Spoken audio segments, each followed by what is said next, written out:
Tuesday night saw Altrincham return to the J. Davidson Stadium, and it turned out to be a memorable evening. Altrincham won, Woking nil. Plenty to talk about with manager Phil Parkinson.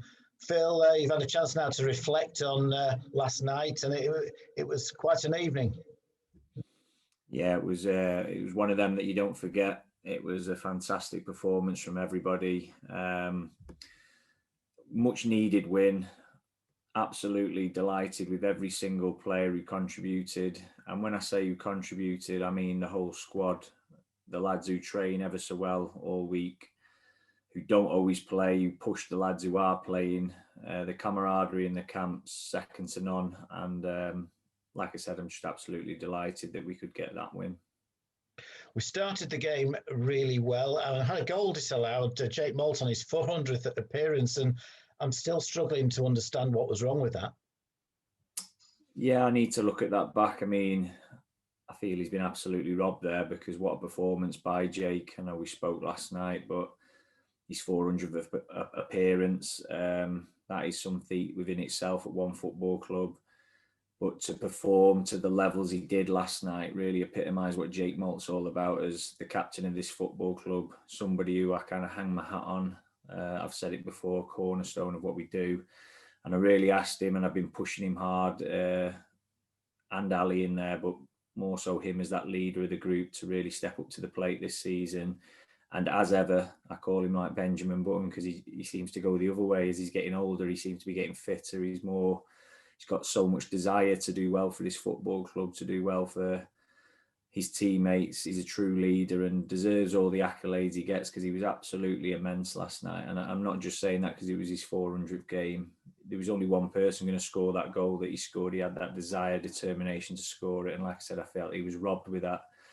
But his all-round play, the way he drove the team forward, dug in when we needed to dig in. You can always depend on Jake. That's why he plays every minute of every game, because he is dependable. But he's a very, very good footballer as well. And that's why he's successful in our team. And I think that's why he enjoys it so much, because it plays to all of his strengths. And like I said, he's just a leading light. I can't speak highly enough of him. For the second time in 4 games, we've had to play an hour with a man disadvantage. And Tom Hannigan did look pretty unfortunate to see a red card.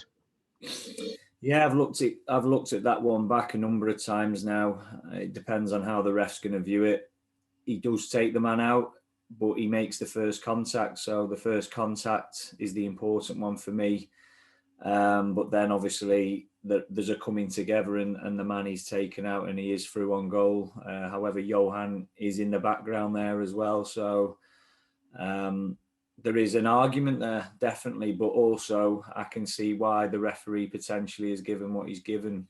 But I think when he's watched it back, which we have the luxury of doing, I think it does give them a decision to make with regards. Well, we wouldn't appeal it if we didn't think we had grounds to appeal. There's nothing malicious there. He's won the ball. There's been a follow through in terms of just body weight and momentum. So we're coming together. But from my point of view, he's made that first contact, and it's very clear on the footage that I've seen. So again, for the second time, there's a sacrificial lamb. It was Byron Harrison in the game against Boreham Wood, and it was Yusuf Cisse last night. But the 10 who were left on did a fantastic job right from losing Tom until the end of the game. Yeah, I've said a few times this season, our counter-attacking football has been great. We've got players who can do that. We've got possession-based players, but we've also got lads who are great in the transition. We've seen that a number of times this season, and they showed us again. I mean, we were desperately unlucky against Boreham Wood. We just give ourselves too much to do with poor defending, the opposite of what you've seen there. I have give a bit of a call to arms to the players this week. They've had a bit of a shot across the bow with reinforcements coming in, let's say, because they are reinforcements. We did need them, but it was also to say that I won't tolerate the run that we were on anymore. And we were really brave putting all 3 in, but we got the desired effect because they really added to us and made us a lot more robust. But I think the performances, I've been saying it for weeks, are definitely there. I feel like a broken record when I've been speaking to you, and I've been questioning myself to see if I'm seeing the right things. And I've watched all of our footage back, and we have been unlucky, but there's been unlucky and there's been moments of switching off as well. So we can't switch off at this level because we've seen we get punished. The better teams punish you, but we've just shown last night. This is what I was so disappointed with against Bromley. We had very little pressure on us against Bromley and conceded 3 goals. We had immense pressure on us because we were at 10 men and they were chucking everything by the kitchen sink at us in the last 10 minutes, and we dealt with it easily. There was a great save at Tomo at the end, but for vast amounts of that game, we were playing with 10 men and we controlled the game without being in possession. We controlled it from a defensive, counter-attacking, transitional point of view. And the lads did exceptionally well. And like I said, everyone will remember Tomo's save because it was memorable. People were comparing it to, I think it was Pele and Banks the other night, which was quite a comparison. And it was a great moment, but I don't think Tomo had lots and lots to do. I think their keeper had more to do than Tony. But people will remember that fantastic save he made, and rightly so, because it was it saved us those 3 points. We got 3 rather than 1 because of him in the end. Had to do a lot of defending in the second half, but when we've broken down the Woking attacks, we've broken really impressively and created a lot of chances. We've caused them a lot of problems. Yeah, well, that's what I just said in my last answer. The transitional play, the transition from winning the ball to then counter-attacking was excellent. Matty Coslow at his best. Ryan Coleclough, when he plays, we've got a match winner in there and he's a real threat. I know Cosy won us the game in the end. Tom Pearce, Gibbo, what a debut from him. He was a real live wire, kind of Jamie Vardy-esque kind of thing, the way he was just a real nuisance, punching above his weight, really a threat in behind. And he was getting his shots away. He looks like he's going to get some goals, that boy. So that'll be interesting to see how he progresses within this team. But like I said, the counter-attacking was absolutely outstanding on the night. Regan Ogle and Johan Zuma both had really good debuts. For me, Ogle, I thought, was our best player on the night. He looked like he played there 100 times. Yeah, I know what you mean. Out of the 3, he probably was the pick. Yeah, he did exactly what I wanted him to do. He's a really robust fullback, Regan is, and I think he will blossom here because we'll give him the license to get forward. And I think you could see him breaking lines, particularly at the end of the game, showing his fitness. I thought he was going to go the length of the pitch at one point. But I think he'll be a real good acquisition for us. And it was unlikely, I think, that Montel was going to play the full 90 minutes, particularly as we'd gone down to 10 men. Tom Pearce replaced him and really had an impact on the game. Yeah, Gibbo gassed out, as we say in football. He'd give it everything. He put a lot of miles in the time he was on the pitch, and he was asked to do 2 men's job, in essence, which you have to do when you go down to 10 men. And he had to be very disciplined. And Tom Pearce come on, and I've said 1,000,001 times, Tom Pearce gives everything for this football club. And some of the things he was doing last night, I mean, one of the touches he had down the line was absolutely unbelievable. And that's Tom all over. He can do these absolutely magical things. But people just see the work rate that Tom puts in, because he puts in more work rate than most, because he is super fit. And if he could just get that end product right, Tom would be a starter in this team every single week. That's the bit he's got to improve on. People forget how young Tom is as well. Tom's still a very young player.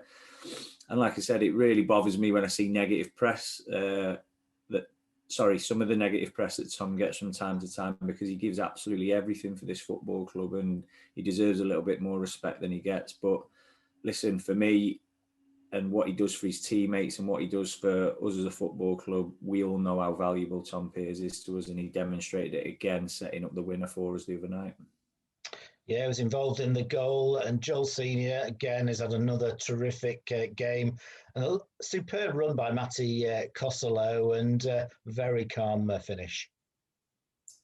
Yeah, I mean, I think he's been a little bit, well, I know he has been very disappointed with his end product in front of goal, Matt, so he'll be loving that moment, and rightly so.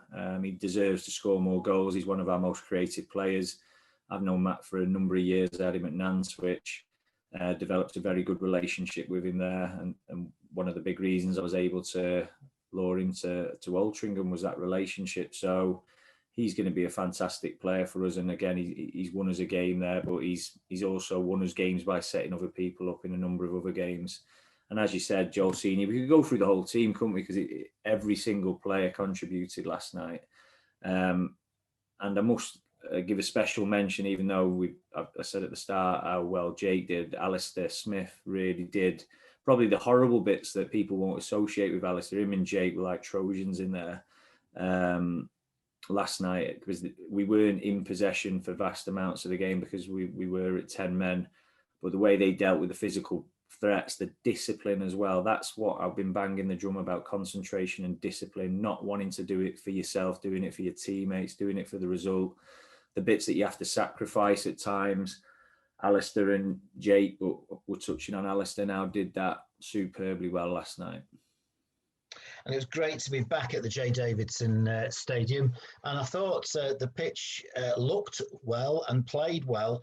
And if you compare it to some of the pitches in the division, it's not doing too badly, because Eastleigh's is certainly a mess and Stockport's looks quite a mess at the moment. So it's not perfect. We know that, but probably as good as we're going to get at this stage of the season.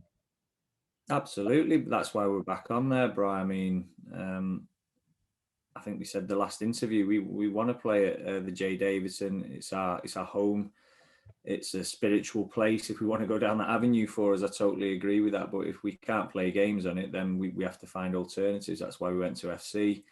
But it should be not too far away, because we've not played many games on it, have we? So I'm really, maybe it's been a blessing in disguise, or some would say good planning and good thinking about these things in terms of the end game of making sure our pitch is playable at this time of year.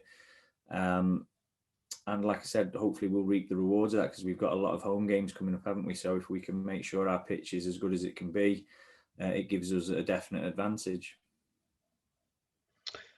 We did have a little bit of a dicky start to the season at the J. Davidson Stadium, but if you look at the last four performances there last night, Wealdstone, Stockport and Maidenhead, all very, very good displays.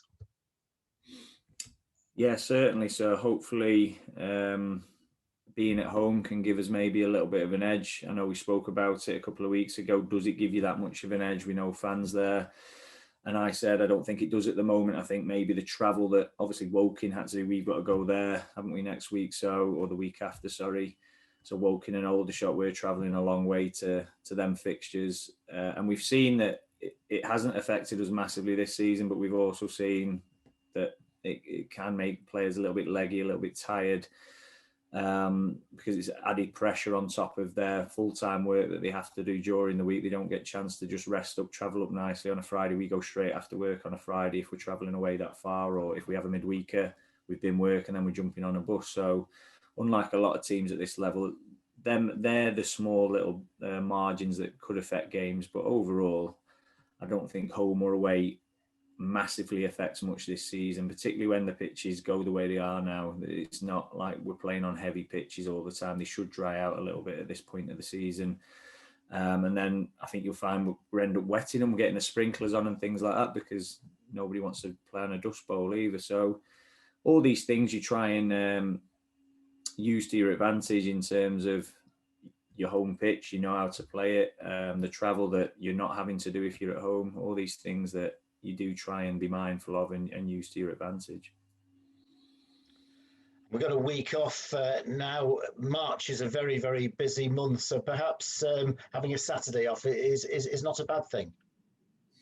Yeah, we certainly won't have the Saturday off. We'll be training, and we'll have some kind of practice game tomorrow night as well, which we've organised. So we'll make sure that the lads who need them minutes are getting them minutes. So we've seen how we need everybody to contribute this season. The rotations have been there. We've been desperately unlucky with injuries. I mean, poor old Sean Densmore, I think he's fractured his wrist from the last game. I've been desperate to get Dens in. I get him in and then he gets an injury, but it's not a muscular injury. It's just another impact injury. And we just so unlucky with injuries this season, but we won't cry about it. We'll use the squad. We'll recruit if we're able to recruit. because obviously that's dictated by finances. We've been very lucky with clubs doing us favours and helping us out, particularly with the last 3 we brought in. But that's football. Football's a tight-knit sort of family, and people look after each other. You treat people with respect, they'll normally look after you. So hopefully we can look after these players. The clubs will remember that, and when we need a favour again, they'll help us out again if we need it.